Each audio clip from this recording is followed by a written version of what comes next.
Kלים Perek Ches Mishnah Gimel. We carry on with the Shidduch. Easier Mishnah.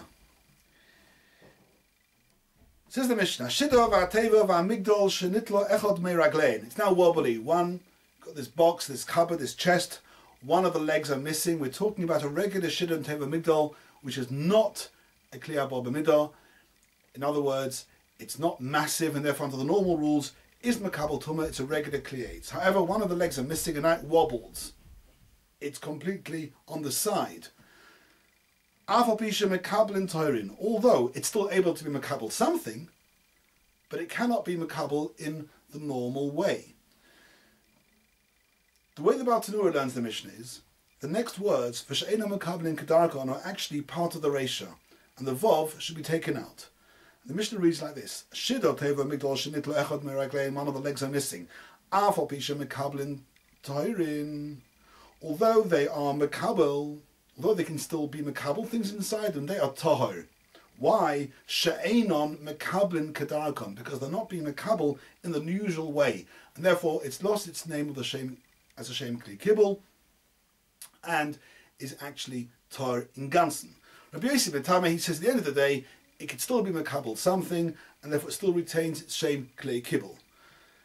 The only problem with this shit of the Mishnah is that why then are these particular kelim, shidduch, teva, or migdal being used? In fact, this machlokas would apply to any kli eitz, which is makabel, and this kasha I have not got an answer for. And the Mishnah is carrying on with other types of pshutei kli eitz. V'naklite hamita, v'chamoir, v'chipui tahirin. These are parts of a bed. They are pshutei kli eitz. They are separate parts of the bed. They're not made with a bed. They are detachable. They're sometimes stuck onto the bed. And the Mishnah is talking about where these parts are actually not mechuber to the bed. They are separate. And they are tar because they are regular pshutei kli eitz. Now, Klita Mitzvah Baal Tanura tells us these are two wooden poles which one puts one at the front of the bed, one at the back of the bed, across which a crossbar is put, and then a drape. And then Aklita Mitzvah are the names of the two vertical poles, one end of the bed each. Of course, it's a classic pshut kli eitz, so when it's not attached to the bed, there's no reason why this should be makabel tumah.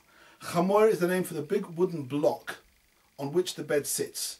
The bed, they don't always put the beds on the floor, so the bed is put on a wooden block. The wooden block is not a kli eitz hamakabel, and therefore, of course, is tar. Chipui is another type of wooden frame, a tzipui, which is put over the top of the bed, and it's not makabel because it's not turned upside down and things are not put inside it.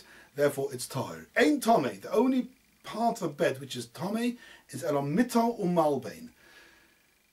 Mito is of course the bed itself, although the bed's not a makabel. However, it's certainly roy lemishka v'moshav. We know the rule that anything which is roy lemishka v'moshav as a bed is makabel tumah, even though it hasn't got a kibble as such. Umalbein. Malbein are little wooden cups. They sit underneath each of the four legs.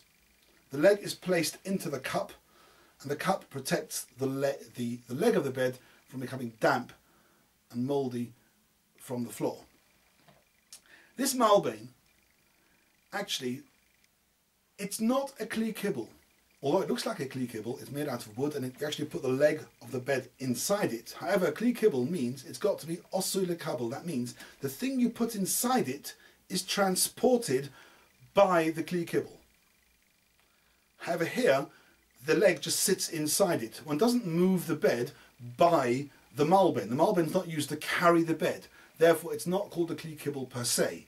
However, here, the reason why the malbein is tomei is because it's part of the bed. We're talking about where the malbein is actually fixed to the bed, as the Tosis Yontav said, the mechuberes b'masmeros besika, it's actually screwed in with nails and screws, and therefore it's part of the bed.